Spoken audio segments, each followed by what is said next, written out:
दो। Hello hello hello hello hello hello hello hello hello, सबको मेरा प्रणाम है, नमस्कार है। जल्दी से जुड़ जाइए, फिर शुरू करते हैं आज की शानदार कक्षा को। आज की शाम मैं एसके झा सर के साथ, जल्दी से आ जाइए और फिर शुरू कर देते हैं। पहला प्रश्न जो आपके स्क्रीन पर है वो कुछ इस कदर है, गौर फरमाइएगा। कहता है डीएनए का कौन सा, ये आपका बीपीएससी टीआरई में 15 मार्च को पूछा था। बीपीएससी टीआरई में ये आपको 15 मार्च को पूछा था ये क्वेश्चन कि भैया डीएनए का कौन सा भाग प्रोटीन की सूचना देता है। बताइए कौन सा भाग प्रोटीन की सूचना देता है। डीएनए का कौन सा भाग प्रोटीन की सूचना देता है? The right answer is chromosome. अच्छा बताइए तो जल्दी से, अनुवांशिकता, अनुवांशिकता किससे पता चलता है? अनुवांशिकता जो है किससे पता चलता है, जीन से कि डीएनए से? जल्दी से बता दीजिए, अनुवांशिकता किससे पता चलता है, जीन से कि डीएनए से? जल्दी बताइए।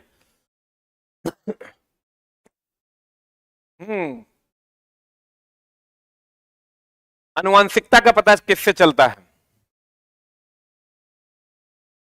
जल्दी बता। जीन से कि डीएनए से? अनुवांशिकता का पता चलता है जीन से या डीएनए से? What is the answer?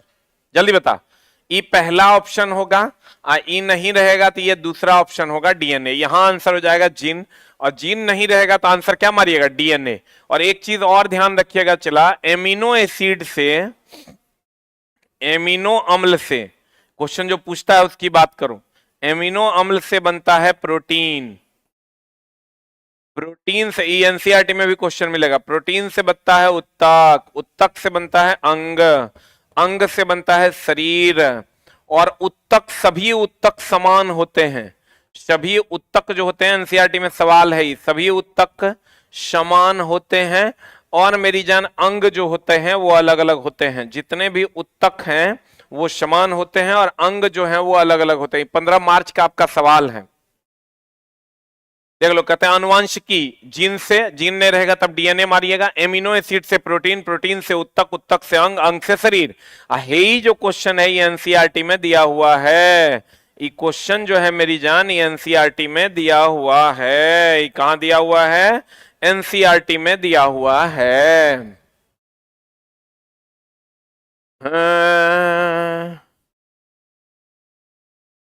जल्दी बता क्या लिखता है, क्या सर शर्माना भी दो तरीका। बता आंसर क्या होगा, what is the answer? Amino अम्ल, ई क्वेश्चन चला एनसीईआरटी मिलेगा आपको। उत्तक जो होते हैं वो समान होते हैं, जबकि अंग जो होते हैं वो अलग अलग होते हैं। उत्तक समान, अंग अलग अलग, उत्तक समान, अंग अलग अलग होते हैं। बताओ जल्दी से आंसर। उत्तक एमिनो एसिड से प्रोटीन, प्रोटीन से उत्तक, उत्तक से अंग, अंग से शरीर का निर्माण होता है। अगला गुणसूत्र बने होते हैं, बता जल्दी से क्या क्या होगा आंसर? जो इससे रिलेटेड क्वेश्चन, चूंकि क्रोमोजोम पूछा है तो गुणसूत्र बने होते हैं किससे? जल्दी बता। डीएनए से, प्रोटीन से, डीएनए एवं प्रोटीन दोनों से। गुणसूत्र बने होते हैं डीएनए और प्रोटीन दोनों से बने होते हैं।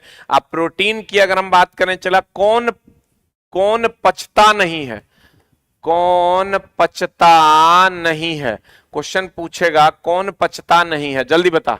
कौन पचता नहीं है? कौन पचता नहीं है? कौन पचता नहीं है? एक ऑप्शन दे देगा आपको प्रोटीन, प्रोटीन, और दूसरा ऑप्शन दे देगा विटामिन। बता आंसर क्या हो जाएगा, व्हाट इज द आंसर? कौन पचता नहीं है, प्रोटीन के विटामिन? कौन पचता नहीं है, प्रोटीन या vitamin? What is the answer? इतना मोटा क्यों हो गए? हम कहा मोटा हुए हैं रे, कैमरा क्लोज है दोस्त। बता जल्दी से, कौन पचता नहीं है? विटामिन नहीं पचता है, विटामिन नहीं पचता है। बता, रोग से लड़ने की शक्ति कौन देता है? रोग से लड़ने की शक्ति, रोग से लड़ने की शक्ति कौन देता है मेरी जान? एक ऑप्शन है तुम्हारा, रोग से लड़ने की शक्ति कौन देता है? एक ऑप्शन है प्रोटीन, एक होता है विटामिन। अब जल्दी से बता दो। कोरोना के टाइम में रोग से लड़ने के लिए हम लोगों को विटामिन सी का टेबलेट दिया जा रहा था जो रोग प्रतिरोधक क्षमता को दर्शाएगा। अमित भगत जी बहुत बहुत धन्यवाद। बताइए आंसर। रोग से लड़ने की शक्ति प्रोटीन देता है कि विटामिन? जल्दी बता।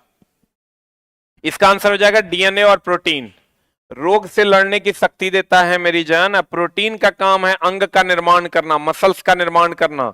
विटामिन का काम है रोग प्रतिरोधक क्षमता देना, रोग प्रतिरोधक क्षमता देना, रोग प्रतिरोधक क्षमता देना। और भैया विटामिन में भी कौन सा, विटामिन सी, विटामिन कौन सी, ये रोग प्रतिरोधक क्षमता देता है। जल्दी मार, की मारा, मार दिया बी, मार दिया बी। Answer answer answer.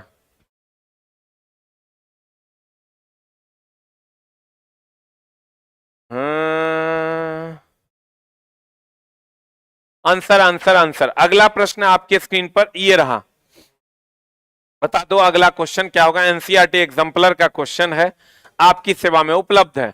नई स्पीसीज का निर्माण हो सकता है जब जनन कोशिकाओं के डीएनए में महत्वपूर्ण परिवर्तन हो, युग्मक के गुणसूत्रों की संख्या में परिवर्तन आ जाता हो, आनुवंशिक पदार्थ में कोई परिवर्तन ना हो, जनकों में परस्पर मैथुन नहीं होता हो।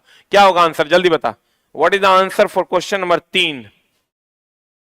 देखो, एक तो जनन कोशिकाओं में डीएनए में महत्वपूर्ण परिवर्तन होगा, आपस में मिलेगा, एक का डीएनए दूसरे के डीएनए से आपस में मिलेगा, परिवर्तन होगा, तभी होगा नए स्पीसीज का निर्माण। दूसरा, युग्मक के गुणसूत्रों की संख्या में परिवर्तन आएगा, वो जो कहते हैं 44+X 44+Y, उसमें परिवर्तन होगा, तब होगा। अनुवांशिक पदार्थ में कोई परिवर्तन नहीं होगा, पदार्थ अनुवांशिक पदार्थ हो गया जीन, जीन में परिवर्तन करोगे तो आदमी में परिवर्तन हो जाएगा। कहता है जनक में परस्पर मैथुन होगा, नहीं भैया निषेचन होगा। आंसर हो जाएगा 1 और 2 इज द राइट आंसर। ये एनसीईआरटी में इससे रिलेटेड जो क्वेश्चंस हैं वह नई स्पीसीज का निर्माण हो सकता है जनन कोशिकाओं में डीएनए में महत्वपूर्ण परिवर्तन करके, युग्मक के गुणसूत्रों की संख्या बदल के, यानी 44+X 44+Y करने पर। अगला प्रश्न जो आपके स्क्रीन पर ये रहा, जो बीपीएससी टीआरई में डायरेक्टिव पूछा था आपको, क्या क्वेश्चन था देखिए, एकदम सिंपल सा क्वेश्चन है। सीधी रेखा में गति का समीकरण निम्नलिखित में से कौन सा है? तो देखिए चला जी, गति का समीकरण सबसे पहले तो आप ही जान लीजिए, गति का समीकरण, गति का समीकरण जो है ये दिया था गैलीलियो ने, गति का नियम दिया था न्यूटन ने। ये पहला समीकरण है v बराबर u प्लस AT, दूसरा समीकरण है दोस्त मेरे s बराबर ut या प्लस हाफ AT स्क्वायर, तीसरा समीकरण है v स्क्वायर बराबर u स्क्वायर प्लस 2as। अगर जाने मोहब्बत हमारी याद ना रहे तो v बराबर u प्लस AT, s बराबर ut plus half AT square, v square बराबर u स्क्वायर प्लस 2as। कहता है सीधी रेखा में गति का समीकरण। तो मेरी जाने मोहब्बत, अगर आपको ये याद ना रहे, u और a को काट दीजिए, u और a को काट दीजिए, u और a को काट दीजिए, तो कौन समीकरण, ई समीकरण फिक्स है, ये पहला है, ये दूसरा है, ये तीसरा है। याद ना रहे तो देखो, 1 से मल्टीप्लाई है, ये पहला समीकरण है, हाफ से मल्टीप्लाई है दूसरा समीकरण, 2 से मल्टीप्लाई तीसरा समीकरण है। तो ये जो समीकरण पहला है ये आपको वेग और समय के बारे में बताता है, वेग और समय के बारे में बताता है। ये जो दूसरा समीकरण है ये विस्थापन यानी f, देख लो कौन कौन बचा है, विस्थापन बचा है और समय बचा है, विस्थापन और समय के बारे में बताता है। ये जो तीसरा समीकरण है ये आपका वेग और विस्थापन के बारे में बताता है। ये जो तीसरा समीकरण है ये आपका वेग और विस्थापन के बारे में बताता है। गौर फरमाइएगा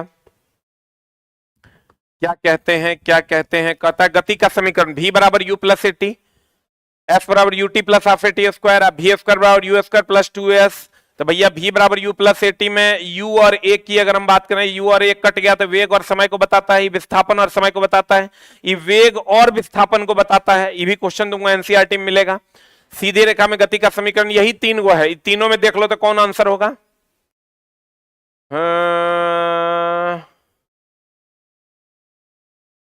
कोई भी स्टूडेंट पूछे साइंस कैसे पढ़े हो तो मेरे मुंह से एसके झा सर का नाम आता है। वाह क्या बात, ऐसे ही मेरा तारीफ करेगा तो और बढ़िया से पढ़ा देंगे। बताओ आंसर, सीधी रेखा में गति का समीकरण निम्नलिखित में से कौन सा है, जल्दी बता। ये देखो तो ये है क्या, v बराबर u प्लस AT, हमको लगता है बी नंबर आंसर हो जाएगा, तो यहां माइनस दे दिया है, एकदम नहीं होगा। v बराबर 2AT या u, तो एकदम में नहीं होगा। आंसर बता। तेरी याद हम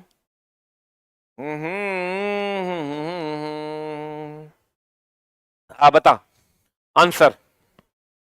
ये बीपीएससी टीआरई का ओरिजिनल क्वेश्चन है इस बार का, बीपीएससी टीचर 15 मार्च वाला ये क्वेश्चन है। अब देखो इससे रिलेटेड जो क्वेश्चन बीपीएससी ने पूछा है वो आपके सामने है। कहता है गति का पहला समीकरण किसके बीच संबंध देता है, जल्दी बता। चला गति का पहला समीकरण किसके बीच संबंध देता है। इतना पढ़ो चला कि एग्जाम हॉल में जाए तो सब आपको आ रहा हो।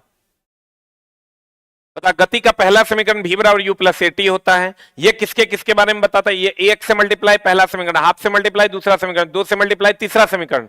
गति का पहला समीकरण है, ये वेग और समय के बारे में बताता है। जल्दी बता, वेग और समय देखो कहां है। एक है स्थिति और समय। गति का पहला समीकरण कह रहा है स्थिति और वेग, वेग समय और त्वरण। एक दिया है वेग और त्वरण। आंसर बता क्या हो जाएगा? What is the answer? A की बी की सी की डी की ई। जल्दी बता। आंसर पहला समीकरण है, वेग और समय हो जाएगा, यहां त्वरण नहीं होगा तब यह आंसर हो जाएगा। वेग और समय हो जाएगा, यहां त्वरण जल्दी गड़बड़ी में टाइप हो गया है। वेग और समय इज द राइट आंसर। गति का पहला समीकरण वेग और समय इज द राइट आंसर। वेग और समय इज द राइट आंसर। गति का जो पहला समीकरण है ये वेग और समय के बारे में बताता है। अगला कहते हैं यदि यदि यदि यदि एक सीधी चलायमान वस्तु की गति परिवर्तित हो रही है तो इसकी गति को क्या कहा जाएगा? देख लो, कह रहा है कि एक सीधी चलायमान वस्तु है। एक सीधी, बीपीएससी का ही एक पूछा हुआ क्वेश्चन है कि एक सीधी चलायमान वस्तु की गति परिवर्तित हो रही है। मतलब अगर 2 मीटर पर सेकंड है, ये 4 मीटर पर सेकंड हो गया और ये 6 मीटर पर सेकंड हो गया, परिवर्तित हो रहा है। इसकी गति को कौन गति कहेंगे? जल्दी बता। इसकी गति को परिवर्ती गति कहेंगे और संरेखीय की त्वरित गति। हमको लगता है त्वरित गति इज द राइट आंसर। तू बता आंसर क्या होगा? जल्दी बता क्या होगा आंसर। कहते हैं अगर लगातार वेग बदल रहा है तो ये गति कौन गति है? त्वरित गति है। लगातार अगर वेग बदल रहा है चला तो ये गति कौन गति है? 2 metre, 4 metre, 6 metre, 8 metre, 10 metre है। तो लगातार अगर वेग बदल रहा है तो ये वेग में परिवर्तन की दर को त्वरण कहते हैं, तो ये त्वरित गति है। ये भी बीपीएससी का पूछा हुआ क्वेश्चन है।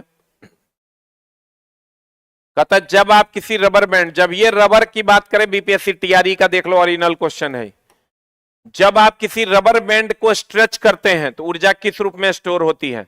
रबड़ कह दे, स्लिंकी कह दे, स्लिंकी कह दे। स्लिंकी होता है जो घर उर पे नहीं, चूड़ी टाइप का ऐसे ऐसे करके हम लोग खेलते हैं। रबर कह दे, स्लिंकी कह दे। इस सब में स्थितिज ऊर्जा होता है। इस सब में कौन ऊर्जा होता है? चला, स्थितिज ऊर्जा। एक फॉर्मूला होता है पोटेंशियल एनर्जी का, हाफ के एक्स स्क्वायर, हाफ के एक्स स्क्वायर, जहां के स्प्रिंग नियतांक है, जहां के जो है वो स्प्रिंग नियतांक है, जहां के स्प्रिंग नियतांक है, एक्स लंबाई में परिवर्तन है, एक्स लंबाई में परिवर्तन है, एक्स लंबाई में क्या है? परिवर्तन है। अब बताओ, कहता है जब आप किसी रबर बैंड को स्ट्रेच करते हैं तो उससे ऊर्जा किस रूप में स्टोर होती है? स्थितिज ऊर्जा। यांत्रिक ऊर्जा बराबर होता है स्थितिज ऊर्जा, स्थितिज ऊर्जा प्लस गतिज ऊर्जा, स्थितिज ऊर्जा प्लस गतिज ऊर्जा। मांसपेशीय ऊर्जा तो हमारे मांसपेशियों की ऊर्जा है, एक तो मार के खा गया होगा। जल्दी बता। पोटेंशियल एनर्जी बराबर हाफ के एक्स स्क्वायर, के स्प्रिंग नियतांक है, एक्स लंबाई में परिवर्तन है। ये क्वेश्चन तुमको आगे पूछेगा, हम बता देंगे। रबर और स्लिंकी एक की बात है। रबर बोले स्लिंकी बोले एक ही बात है। रबर बोले स्लिंकी बोले एक ही बात है। एक चीज ध्यान रखना, पोटेंशियल एनर्जी बराबर होता है mgh, काइनेटिक एनर्जी बराबर होता है हाफ mv स्क्वायर। ई दोनों को अगर जोड़ दोगे तो यांत्रिक ऊर्जा आ जाता है। ई दोनों को जोड़ दोगे तो कौन ऊर्जा होगा? यांत्रिक ऊर्जा। एक चीज का ध्यान रखना, जकरा में सिर्फ हाइट का मामला होगा पोटेंशियल एनर्जी, हाइट, ऊंचाई, गहराई, इसका मामला होगा पोटेंशियल एनर्जी। जकरा में वेग का मामला होगा गतिज ऊर्जा। जकरा में दोनों होगा तो दोनों ऊर्जा, दोनों में से कुछ नहीं होगा तो कोई ऊर्जा नहीं। अब जैसे बताओ, उड़ता हुआ हेलीकॉप्टर है तो ओकरा में हाइट भी है, वेग भी है, तो दोनों ऊर्जा होगा, स्थितिज ऊर्जा भी, गतिज ऊर्जा भी। अगर दौड़ता, जमीन पर दौड़ता हुआ मनुष्य है तो ओकरा में हाइट नहीं है तो स्थितिज ऊर्जा नहीं होगा, वेग है तो गतिज ऊर्जा होगा। जो रहेगा वही ऊर्जा होगा। बाराती जा रहे हैं सर, बस आपका क्लास देख रहे हैं। आए तेरी के बाराती जाके बदमाशी खाली नहीं करना लड़की वाला के यहाँ। लड़की वाला के यहाँ खाने नहीं दे चला तो लेके मांग के थोड़ा सा खा लेना है, चलाना है और उसको सहयोग करना है। अगर सही में तू किसी बहन का भाई है, किसी माँ का बेटा है तो बताओ। पोटेंशियल एनर्जी बराबर mgh, काइनेटिक एनर्जी बराबर हम हाफ mv स्क्वायर। यांत्रिक ऊर्जा, अगर गहराई, अगर ऊंचाई दिया हो, चलो एक क्वेश्चन हम तुमको दे देते हैं, अब थोड़ा सा इसमें जज करके हमको बताओ, थोड़ा सा जज करके बताओ। उड़ता हेलीकॉप्टर में कौन ऊर्जा? ना चलो पा पा पा पा पा पा पा बताओ। दबा हुआ गद्दा, दबा गद्दा, बताओ कौन ऊर्जा, या दबा हुआ गद्दा बताओ कौन ऊर्जा, पोटेंशियल एनर्जी आकी काइनेटिक एनर्जी। दबा हुआ गद्दा में एकदम हाइट ही है, खाली हाइट ही है तो खाली पोटेंशियल एनर्जी। जल्दी बता। अब बांध में भंडारित पानी, बांध में पानी, बांध में भंडारित पानी, बांध में भंडारित पानी में कौन ऊर्जा, पोटेंशियल एनर्जी आकी काइनेटिक एनर्जी, पोटेंशियल एनर्जी की काइनेटिक एनर्जी। बताओ जल्दी से आंसर, जल्दी बता। बांध में भंडार, दबा हुआ गद्दा में खाली हाइट है तो खाली पोटेंशियल एनर्जी, बांध में पानी है खाली हाइट है तो खाली पोटेंशियल एनर्जी, और अगर गति होगा तो गतिज ऊर्जा हो जाएगा, गति होगा तो क्या होगा, गतिज ऊर्जा हो जाएगा। गति है नहीं ना, जमीन पर दौड़ रहा है लड़का, तो जो दौड़ रहा है लड़का तो खाली गति है, हाइट तो है नहीं क्योंकि जमीन पर है, तो उसमें खाली गतिज ऊर्जा हो जाएगा। अशोक राजपूत जी बहुत बहुत धन्यवाद। अगले प्रश्न की ओर चलते हैं। बीपीएससी टीआरई का वो क्वेश्चन था, चला ओरिजिनल, आई बीपीएससी टीआरई में पूछा है। देखो कहता है एक संकुचित स्प्रिंग, चाहे वो संकुचित यानी दबा हुआ स्प्रिंग हो या फैला हुआ स्प्रिंग हो, आपका क्वेश्चन पूछा है स्प्रिंग में कौन सी ऊर्जा, तो अगर संकुचित स्प्रिंग हो कि फैला हुआ स्प्रिंग हो, स्थितिज ऊर्जा होगा। और एक चीज ध्यान रखना, स्प्रिंग को बताओ तो स्प्रिंग को दबाने पर पोटेंशियल एनर्जी का मान क्या होगा। एक ऑप्शन है बढ़ेगा और दूसरा ऑप्शन है घटेगा। बता आंसर क्या होगा। बहुत लोग इसमें कंफ्यूज कर जाते हैं और गड़बड़ा देते हैं। एक संकुचित स्प्रिंग कहे, स्प्रिंग कहे, फैला हुआ स्प्रिंग कहे, सब में स्थितिज ऊर्जा। तो और जो क्वेश्चन था इससे पहले वाला जो बीपीएससी ने पूछा है, वो पूछा है आप किसी रबर बैंड को स्ट्रेच करते हैं, हम बोले रबर बोलो, स्प्रिंग बोलो, स्लिंकी बोलो, सब में स्थितिज ऊर्जा होगा। बताओ एक और आंसर। एक संकुचित स्प्रिंग में तो ये स्थितिज ऊर्जा हो जाएगा, रबर बोले, स्लिंकी बोले, इसका आंसर बता। अधिकतर लोग इसको गलत करते हैं, प्रयागराज की धरती से जी बहुत बहुत धन्यवाद। बताइए स्प्रिंग को दबाने पर कौन सी ऊर्जा निकलेगी, तो स्प्रिंग को दबाइएगा तो पोटेंशियल एनर्जी बढ़ेगा कि घटेगा, ये हमेशा ध्यान रखिएगा। स्प्रिंग के केस में आप दबाइए, दबाइए या फैलाइए, दबाइए या फैलाइए, दोनों स्थिति में पोटेंशियल एनर्जी का मान बढ़ेगा, दोनों स्थिति में पोटेंशियल एनर्जी का मान बढ़ेगा, क्योंकि पोटेंशियल एनर्जी का फॉर्मूला होता है हाफ के एक्स स्क्वायर। एक्स जो है स्प्रिंग की लंबाई में परिवर्तन है, तब दबाओगे तब भी परिवर्तन होगा, फैलाओगे तब भी परिवर्तन होगा, इसलिए ये बढ़ जाएगा। स्प्रिंग को दबाइए कि फैलाइए, भैया पोटेंशियल एनर्जी बढ़ जाएगा, यहां आंसर हो जाएगा बढ़ जाएगा। लड़का कहता दबाएंगे, दबाएंगे तो सिकुड़ जाएगा, नहीं, दबाइए कि फैलाइए, दोनों स्थिति में बढ़ जाएगा। मुस्कुराइए क्योंकि आप एसके झा सर की शरण में है। अरे छोटा ऐसा काहे है भाई, पढ़ाइए, पढ़िए, क्योंकि आप खुद के लिए पढ़ रहे हैं। एकदम चला, पढ़ना ही आपका सबसे बड़ा धर्म है। आपको अगर लगे ना चला कि नौकरी नहीं होता है, बहुत भीड़ है, तो आप अपने पूरे लॉज, पूरे हॉस्टल में घूम लीजिए, एक से दो को बच्चा होगा जो रेगुलर वे में पढ़ाई कर रहा हो, और वही एक दो को नौकरी होता है, बाकी तो यहाँ फाले मार रहा है। चला फाल पता चला एक दो क्लास किए, शुरू में क्लास, कोई भी क्लास लिए, खरीदे, कर लिए, कोई यूट्यूब पे क्लास शुरू हुआ, एक आध को कर लिए, फिर छोड़ दिए, आज किए कल छोड़ दिए। एक लड़का को अभी पूछा हम ट्रेड वाला बैच में, ओम का नियम बताओ, भी बराबर आई आर होता है, नहीं बताया वो। वो लड़की थी चला, वो 1 साल से पढ़ रही है, अब बताओ हमको भी बराबर आई आर किसको नहीं आता है। पता चला जब बैच स्टार्ट हुआ, चलो चलो हाउ हाउ हाउ करके पढ़ लेते हैं, पहला दिन, दूसरा दिन नहीं पढ़ेंगे, तीसरा दिन और कम हो जाएंगे, चौथा दिन पता चला पढ़वे नहीं करेंगे। बैच खरीदने से थोड़े हो जाता है नौकरी, या एक दिन पढ़ लेने से। रेगुलर स्टडी कीजिएगा तब होगा, कि रूटीन में डाल लो कि हमको ये काम करना ही करना है। पता आंसर, जब किसी वस्तु को ऊपर की ओर फेंका जाता है तो वस्तु की गति और स्थिति बल में क्या अंतर होगा। ऊपर की ओर फेंक रहे हैं ना, देख लो, ये ऊपर की ओर फेंक रहे हैं, ऊपर की ओर फेंकेंगे तो भैया पोटेंशियल एनर्जी का मान बढ़ेगा, काइनेटिक एनर्जी का मान घटेगा, इसलिए कि हाइट बढ़ेगा तो पोटेंशियल एनर्जी बढ़ेगा, काइनेटिक एनर्जी का मान घटेगा, काइनेटिक एनर्जी का मान जो है वो घटेगा, और टोटल एनर्जी जो रहेगा वो कांस्टेंट रहेगा, त्वरण का मान भी कांस्टेंट रहेगा। आज जब ऊपर से नीचे फेंकेंगे, ऊपर से नीचे फेंकेंगे तो पोटेंशियल एनर्जी का मान घटेगा, क्योंकि हाइट घटेगा, काइनेटिक एनर्जी का मान बढ़ेगा। टोटल एनर्जी जो रहेगा, टोटल एनर्जी और जी का मान जो रहेगा वो नियत रहेगा, इतने पूछता है। ऐसे करोगे तो हाइट बढ़ेगा, हाइट बढ़ेगा तो पोटेंशियल एनर्जी बढ़ेगा, काइनेटिक एनर्जी घटेगा, कुल ऊर्जा का मान टोटल एनर्जी नियत रहेगा, जी भी नियत रहेगा। ऊपर से नीचे आएगा, पोटेंशियल एनर्जी घटेगा, पोटेंशियल एनर्जी घटेगा, काइनेटिक एनर्जी का मान बढ़ेगा, टोटल एनर्जी और जी का मान नियत रहेगा। आप बताओ answer, what is the answer?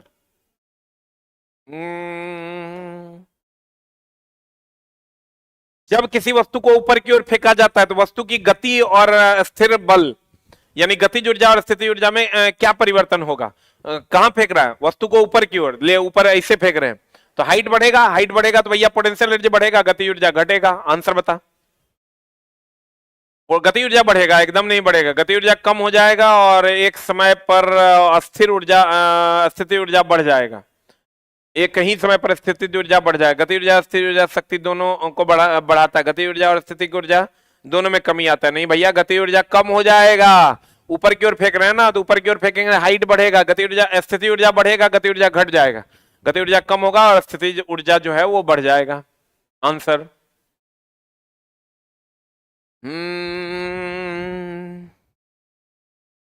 जल्दी बता। 3 नंबर मार रहा है आंसर, वेरी गुड। कुल ऊर्जा और त्वरण का मान हमेशा नियत रहेगा, यह क्वेश्चन पूछेगा। ऊर्जा संरक्षण का सिद्धांत कहता है कुल ऊर्जा हमेशा क्या रहेगा? नियत रहेगा। बीपीएससी टीआरई 15 मार्च का ही क्वेश्चन है, गौर फरमाइएगा। 5 कूलम आवेश के बिंदुओं में से जिनके बीच 16 वोल्ट का विभवांतर है मूव करने में, इचला हम बोले थे फॉर्मूला याद रखना, V बराबर W बाई क्यू याद रखना। दुए को फॉर्मूला है V बराबर W बाई क्यू, एगो E बराबर F बाई क्यू।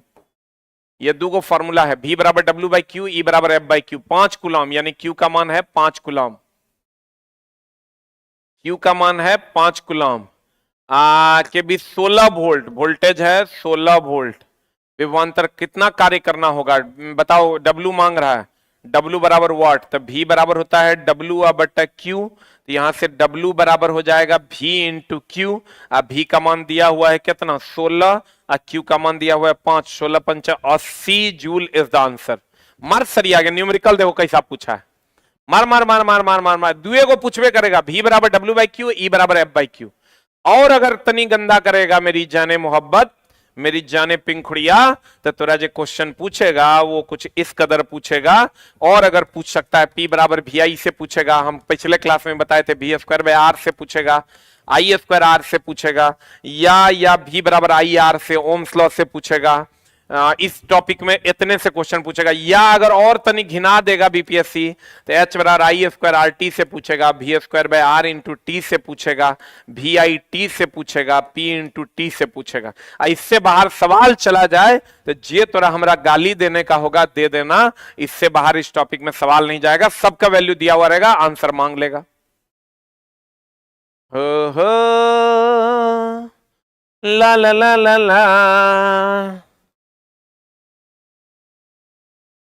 जल्दी बता। इतना देख लो, V बराबर W बाई क्यू पे एकदम फेमस क्वेश्चन है। Q बराबर कभी कभी IT भी दे देता है। ये चला क्या करता है, यहां से अगर जाओगे तो Q बराबर, इसको हम ऐसे लिख सकते हैं V बराबर W बटा Q के जगह पर IT भी दे देता है। Q के जगह पर क्या देते हैं? IT। सबको पता होगा Q के जगह पर IT होगा। इससे बाहर क्वेश्चन नहीं जाएगा, मतलब नहीं जाएगा मेरी जान। 6 to 8 के लिए नया बैच दीजिए। अभी चला पढ़ाई कीजिए ना, हम पढ़ा तो रहे हैं। 12 वोल्ट अभी चला, ही तुम समझ लो। टीचर के लिए जो लोग भी अभी पढ़ाए हैं या पता चला पढ़ाए कुछ और, क्वेश्चन पूछा कुछ और, साफे फालतूगिरी हुआ, एक एक महीना में कोर्स खत्म किया है लोग। कहता है हम टीचर का सिलेक्शन दिए हैं, 1 महीना में तो गरमाने में लगता है साइंस में। सिलेक्शन क्या कोई दिलवाएगा? कहते हैं 12 वोल्ट। अब देखो इससे रिलेटेड जो एनसीईआरटी एग्जाम्पलर में सवाल है, चूंकि एनसीईआरटी एग्जाम्पलर में सवाल है इसलिए पूछा है। एनसीईआरटी एग्जाम्पलर में क्या है देखो, 12 वोल्ट का विभवांतर है, V का मान है 12 वोल्ट, बिंदुओं पे किया गया कार्य 36 जूल है। ये समझ लो चला तुम कि लगभग जो भी लोग 1 महीना में कोर्स खत्म करके ये कहते हैं कि हमने रिजल्ट दिलवाया है, अब पता नहीं भगवान जाने कि वो कैसे दिलवाए। हमरा तो लगता है कि हम पढ़ाएंगे 1 महीना तो नहीं होगा हमरो से रिजल्ट। लेकिन मेरे दोस्त क्वेश्चन डिस्कशंस के माध्यम से हम तुमको लगभग सारा तैयार करवा देंगे, एकदम तुम टेंशन मुक्त रहो। अब देख लो, सेम क्वेश्चन एनसीईआरटी में है, सेम क्वेश्चन वहां उठा के पेस्ट मारा है। बता जल्दी से। V बराबर, चूंकि चला हम लोगों के पास सॉफ्टवेयर है तो पता चल जाता है कि ऐसा क्वेश्चन और कहां है, वहां से उठा के तुरंत लाके दे दिए हम। अब V का मान दे दिया 12, W का मान है 36, Q का मान निकालना है। यहां से Q निकालोगे 36/12, Q बराबर हो जाएगा 3 coulomb is the answer. Answer होगा 3 कूलम। एनसीईआरटी एग्जाम्पलर का सवाल है, एनसीईआरटी एग्जाम्पलर का सवाल है मेरी जाने मोहब्बत। अगला प्रश्न, विद्युतीय बल्ब का फिलामेंट, देख लो क्वेश्चन इस टॉपिक का जितना है, देखो एनसीईआरटी में है, फिर ये मेरी जाने मोहब्बत ये एनसीईआरटी एग्जाम्पलर का ही सवाल है। आप कहोगे एनसीईआरटी एग्जाम्पलर क्या है? एनसीईआरटी किताब अलग है, एनसीईआरटी एग्जाम्पलर अलग है।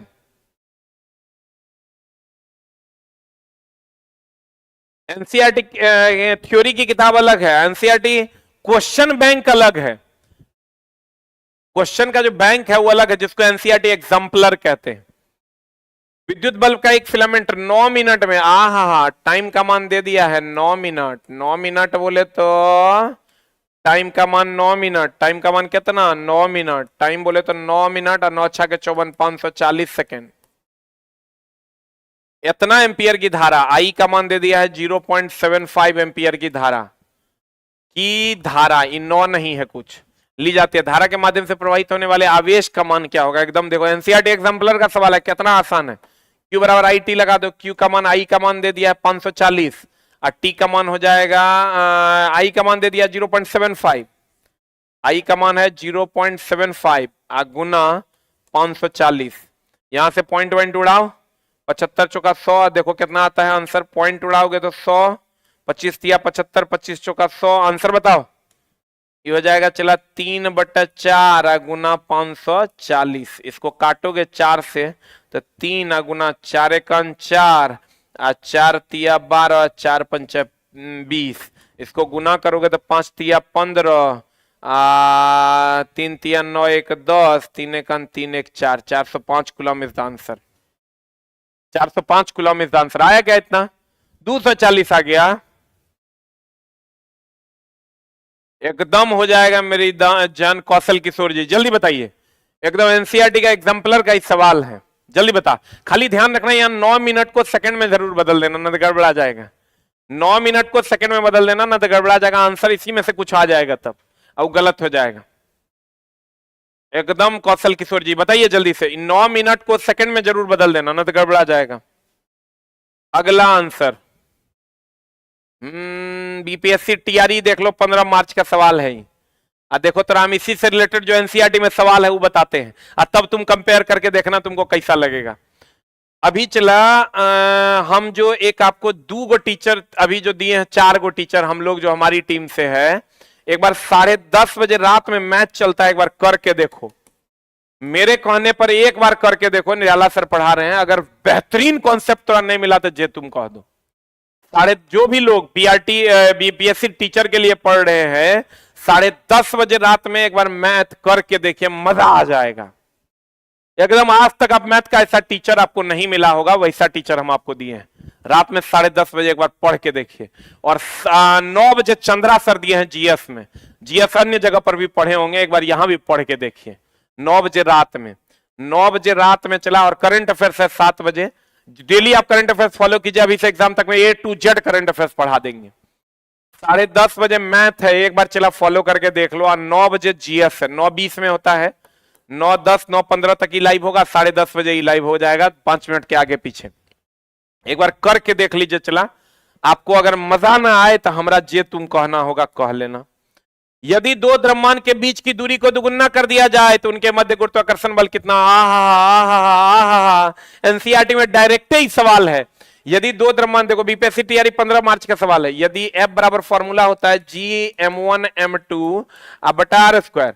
क्वेश्चन कहता है यदि 2 द्रव्यमान के बीच की दूरी को दुगुना कर दिया जाए, दूरी को दुगुना कर दिया जाए तो उनके मध्य गुरुत्वाकर्षण बल कितना गुना हो जाएगा? तो F नया अगर लेंगे Gm1 M2 बटा दूरी को दुगुना कर दे रहे हैं, दूरी को दुगुना कर रहे हैं यानी 2R का होल स्क्वायर।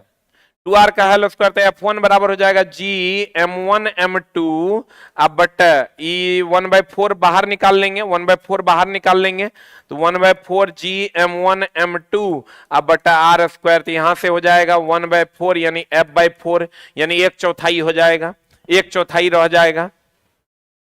अब सेम क्वेश्चन तुमको हम एनसीईआरटी में दिखाते हैं, सेम टू सेम रे धन हमर एकदम सेम टू सेम। और ज्योग्राफी भी ऐड करवाएंगे, चला जी एकदम ज्योग्राफी का तो महा मैराथन लगवाएंगे। तुम काहे टेंशन ले रहे हो, ज्योग्राफी पर हमारा पूरा पैनी नजर है। हाँ एकदम से यूट्यूब पे होता है, चला यूट्यूब पे जो बच्चे नए हैं आज की रात आना ना भूलें, 9 बजे जीएस की क्लास है, 10:30 बजे करंट है, मैथ की क्लास एकदम धमाकेदार। अगर अभी से एग्जाम तक खाली फॉलो कर ले, ज्यादा क्लास नहीं करना, चला यही 4 क्लास तुम मेरे चैनल पे फॉलो करो तो हर A to Z काम कर देंगे। हाँ लेकिन जब मैराथन आएगा तो जरूर कर लेना, टीचर पसंद ना आए तो नहीं करना। और इस क्लास के बाद इसी क्वेश्चन का अगर क्विज देना चाहते हैं तो सामने जो लिंक लगा हुआ है उसमें क्लिक कीजिएगा, इसी क्वेश्चन का ये मिल जाएगा। गुरुत्वाकर्षण के नियम में गुरुत्वाकर्षण बल, गुरुत्वाकर्षण के नियम में गुरुत्वाकर्षण बल क्या होता है, F बराबर फॉर्मूला होता है g m1 m2 बटा आर स्क्वायर। कहता है केवल पृथ्वी तथा बिंदु द्रव्यमान के बीच होता है, केवल सूर्य और पृथ्वी के बीच होता है, द्रव्यमान रखने वाले किन्हीं दो पिंडों के बीच हो जाता है। आंसर बता।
Hello hello hello hello hello hello hello hello, आवाज जा रहा है?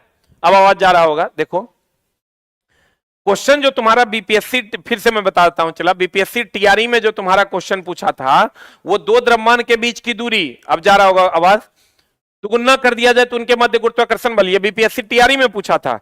हे देखो जो तुम्हारा एनसीईआरटी एग्जाम्पलर में सवाल है वो कुछ ऐसा है। एनसीईआरटी एग्जाम्पलर में जो सवाल है, दो कण, एनसीईआरटी से देखो कैसे लिंक होता है क्वेश्चन, दो कण कुछ दूरी पर रखे हैं, यदि दोनों कणों के द्रव्यमान दुगुना कर दिया जाए तो उनके बीच की दूरी अपरिवर्तित रखे तो इनके बीच का गुरुत्वाकर्षण बल क्या होगा। F बराबर फॉर्मूला होता है g m1 m2 बटा आर स्क्वायर। F नया निकालना है तो g m1 m2 बटा आर स्क्वायर कह रहा है कि दोनों कणों के द्रव्यमान को दुगुना कर दिया जाए, यानी g into 2m1 into 2m2 आप बट्टे आर स्क्वायर, दुगुना कर देते हैं, द्रव्यमान को क्या कर देते हैं, चला दुगुना कर देते हैं। तो F1 बराबर कह रहा है दूरी को अस्थिर, तो 2 दूनी 4 बाहर आ जाएगा, 4g m1 m2 बट्टा आर स्क्वायर। अब भैया F1 बराबर है 4f, किसी को चला पते नहीं है कंटेंट होता क्या है, इसीलिए बच्चा फंस जाता है, पढ़ा कुछ और रहे हैं, पढ़ा ऐसा चीज रहे हैं, चला जो कभी पूछवे नहीं करेगा। हम तो खाली लिंक करके दिखा रहे हैं कि देखो क्वेश्चन कहां से पूछा, सेम है, खाली टाइप बदल दिया, वहां पर दूरी को आधा कर दिया, और यहां पर चला एनसीईआरटी में है कि द्रव्यमान को दुगुना कर देंगे तो कितना गुना हो जाएगा, 4 गुना इज द राइट आंसर, 4 गुना इज द राइट आंसर। और सेम काम चला मैथ में भी करवा दिए हैं, एक क्वेश्चन नहीं छूटेगा। आप एक बार मेरे कहने पे रात में 10:30 बजे करके देखिए। जीएस तो चला एक क्लास करके देखो, जीएस 9 बजे, नहीं समझ में आएगा तो नहीं करना।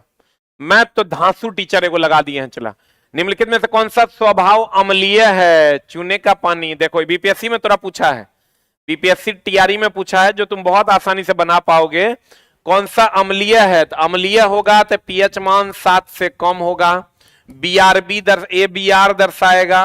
अम्ल होगा तो खट्टा होगा, खट्टा भी होगा। ये ABR दर्शाएगा।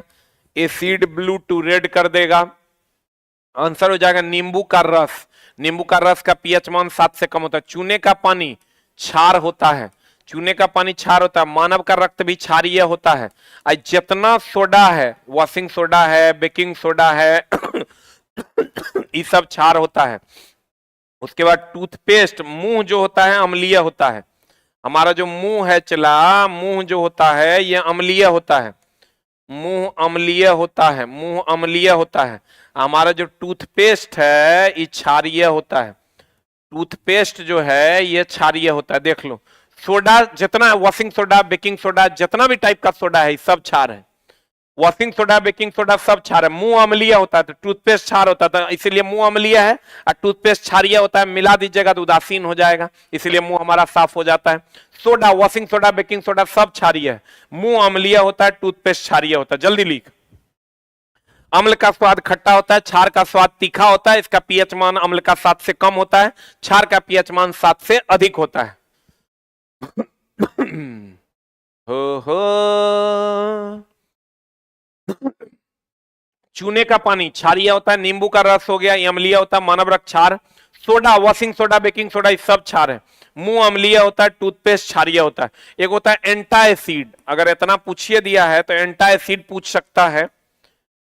एंटा एसिड, एंटा एसिड जो होता है चला MgOH2, ये दुर्बल क्षार होता है। एंटा एसिड MgOH हॉल 2 होता है, ये दुर्बल क्षार होता है, दुर्बल क्षार होता है, ये दुर्बल क्षार होता है। जल्दी लिख। नींबू खरबूजा हो गई। क्या बोल रहा है रे? अगला प्रश्न एक, अब देखो इससे जो क्वेश्चन तुमको भारी वाला पूछेगा वो क्वेश्चन क्या पूछेगा, गौर फरमाना। सोडा सारा का सारा क्षारीय है। एक घोल हल्दी सूचक का रंग पीले से लाल में बदल गया, तो पीले से लाल में बदल गया तो क्षार होगा, लाल से पीला हो जाता तो अम्ल हो जाता। एगो चीज जान लो, अम्ल क्षार सूचक जो है 2 प्रकार का है। अम्ल क्षार सूचक 2 प्रकार का होता है। एक होता है चला प्राकृतिक, एक होता है प्राकृतिक, एक होता है कृत्रिम, जो अम्ल क्षार की सूचना देता है। कृत्रिम, प्राकृतिक में आ गया हल्दी, लौंग, पिटुनिया का पंखुड़ी। कृत्रिम में आ गया मेरी जान, कृत्रिम में आ गया phenolphthalein, phenolphthalein, methyl orange, methyl, ये देखने से ही नहीं लग रहा है चला कृत्रिम है, मिथाइल ऑरेंज। एक बात बताओ कि लिटमस पत्र जो होता है, लिटमस पत्र, लिटमस पत्र रंग कैसा होता है लिटमस पत्र का? गुलाबी। और ये बना किससे किससे होता है? कवक और शैवाल के मिश्रण से बना होता है लिटमस पत्र। जल्दी से लिख, कवक और शैवाल से मिलकर बना होता है लिटमस पत्र। रंग इज वेरी वेरी इंपॉर्टेंट, गुलाबी रंग का होता है लिटमस पत्र। लड़का मार देता है सफेद रंग का। हाँ, पत्ता गोभी भी। हल्दी, लौंग, पिटुनिया का पौधा, यहां हो जाएगा phenolphthalein, methyl orange, phenolphthalein, methyl orange, phenolphthalein, methyl orange. आइए देखो क्या होगा, लिटमस पत्र का रंग कैसा होता है? गुलाबी। लिटमस पत्र का रंग कैसा होता है? गुलाबी। लिटमस पत्र का रंग कैसा होता है? गुलाबी। लिटमस पत्र कवक और लाइकेन का मिश्रण होता है, कवक और शैवाल का मिश्रण होता है। लाइकेन प्रदूषण सूचक होता है। चला, जब भी पूछेगा जल्दी से नोट कर लो, लाइकेन जो होता है वो प्रदूषण सूचक के रूप में काम करता है, पूछता है क्वेश्चन। लाइकेन जो है, लाइकेन जो है वो प्रदूषण सूचक होता है। जल्दी से लिख, लाइकेन जो है ये लाइकेन ये प्रदूषण सूचक है, प्रदूषण सूचक के रूप में काम करता है। एक होता है डाइक्रोमेट, डाइक्रोमेट, पोटेशियम डाइक्रोमेट कह दो, डाइक्रोमेट। डाइक्रोमेट क्या होता है? चला, ये डाइक्रोमेट जो है अल्कोहल से अभिक्रिया करके रंग बदल देता है। अल्कोहल से, अल्कोहल चेक किया जाता है इसी से, डाइक्रोमेट से। अल्कोहल टेस्ट जो है इसी से किया जाता है, डाइक्रोमेट से। प्रदूषण को चेक किया जाता है लाइकेन से। प्रदूषण को चेक किया जाता है किससे? लाइकेन से। पथरी का इलाज बता दे। पथरी का इलाज दूगो है, बड़ा है तो ऑपरेशन है, छोटा है तो चला गांव घर का उपचार करो, ठीक हो जाएगा। लाइकेन प्रदूषण सूचक कहलाता है और डाइक्रोमेट जो है अल्कोहल सूचक कहलाता है। बताए कर आंसर। रंगीन विलयन में फिनोप्थिलीन सूचक मिलाने पर कोई परिवर्तन नहीं होता। क्यों? क्योंकि देखो फिनोप्थिलीन अभी बोले थे अम्ल क्षार सूचक है। फिनोप्थिलीन अम्ल से अभिक्रिया करता है ना तो गुलाबी रंग देता है, गुलाबी रंग देता है। लेकिन अगर फिनोप्थिलीन जो है, फिनोप्थिलीन फिनोप्थिलीन फिनोप्थिलीन फिनोप्थिलीन जो है ये अम्ल से अभिक्रिया करता है तो गुलाबी रंग देता है। अब फिनोप्थिलीन जो है ये क्षार और लवण से अभिक्रिया करता है तो ये रंगहीन रहता है, कोई रंग परिवर्तन नहीं करता है। रंग परिवर्तन नहीं करता है, रंग परिवर्तन नहीं, रंग परिवर्तन नहीं करता है। अब क्वेश्चन बताओ, फिनोप्थिलीन अम्ल से अभिक्रिया करेगा तो क्या देगा? गुलाबी रंग। फिनोप्थिलीन अम्ल से अभिक्रिया करेगा तो क्या करेगा? गुलाबी रंग। फिनोप्थिलीन क्षार और लवण से अभिक्रिया करेगा, रंग नहीं बदलेगा। कहता रंगीन विलयन में फिनोप्थिलीन सूचक मिलाने पर कोई परिवर्तन नहीं देखा गया। कोई परिवर्तन नहीं देखा गया इसका मतलब क्षार और लवण है। चला एनसीईआरटी में भी क्वेश्चन है, कोई परिवर्तन नहीं देखा गया इसका मतलब क्षार और लवण है। आंसर बताओ, या तो अम्ल है या तो क्षार है, या तो क्षार है या तो अम्ल है या तो उदासीन है, या तो क्षार है या तो उदासीन है। उदासीन है मतलब लवण है, या तो क्षार है या तो उदासीन है। उदासीन है मतलब क्या है? लवण है। या तो क्षार है या तो उदासीन है, उदासीन है मतलब लवण है। फिनोप्थिलीन जो है अम्ल से अभिक्रिया करेगा, गुलाबी रंग देगा। फिनोप्थिलीन क्षार और लवण से अभिक्रिया करेगा, रंग में परिवर्तन नहीं होगा। अब कर रहा डीएनए 18 क्वेश्चन था, चला आपकी सेवा में उपलब्ध है। चलो एगो छोटा सा क्वेश्चन के साथ हम आपको छोड़े देते हैं। हाँ हाँ हाँ हाँ हाँ हाँ हाँ हाँ हाँ हाँ हाँ हाँ। इलेक्ट्रॉन का त्याग ऑक्सीकरण की अवकरण। इलेक्ट्रॉन का त्याग ऑक्सीकरण की अवकरण, जल्दी बता। एकदम ही चला, यादें करके आज चल जाना, खूब पूछता है। इलेक्ट्रॉन का त्याग ऑक्सीकरण की अवकरण, जल्दी बता। इलेक्ट्रॉन का त्याग ऑक्सीकरण की अवकरण, और इलेक्ट्रॉन का त्याग ऑक्सीकरण की अवकरण। हेलो। और चला जी, हम आपको बार बार कह रहे हैं, कितने बच्चे हैं जो बीपीएससी टीआरई का एग्जाम इस बार देंगे, इस बार या अगला बार देंगे? कृपया एक टाइप करें। जो बच्चे बीपीएससी टीआरई का एग्जाम इस बार या अगला बार देंगे कृपया एक टाइप करें जल्दी से। जो बच्चे बीपीएससी टीआरई का एग्जाम इस बार या अगला बार देंगे जल्दी से एक बार एक टाइप करें। मेरी जिंदगी है। वेरी गुड, बहुत बढ़िया। और चला आपको क्लास हम एक लाइन में समझ लीजिए कि अभी से एग्जाम तक जो कंटिन्यू हम आपका क्लास लेंगे उसमें हम आपका साइंस कंप्लीट कर देंगे एकदम 100%। खाली क्लास नहीं छोड़िएगा तब। और खुद भी कोशिश कीजिए चला लेकिन रेगुलर करने का। और मैथ की क्लास एक बार आप मेरे कहने पर कीजिए रात में 10:30 बजे, और जीके की क्लास 9 बजे होती है, एक बार मेरे कहने पर कीजिए एक दिन। करंट अफेयर्स का जो क्लास है वो 7 बजे, करंट अफेयर्स में 7 बजे लाइव होगा, 7:10 7:15 तक लाइव होगा। और ये सब क्लास, ये 9 बजे है तो 9:10 9:15 तक लाइव होगा, ये 10:30 10:35 40 तक लाइव होगा। और मेरी जान आप समझ लीजिए कि इससे बाहर आपका क्वेश्चन इन चारों पेपर का नहीं जाना है। अभी जीके में चल रहा है चला भारतीय राष्ट्रीय आंदोलन।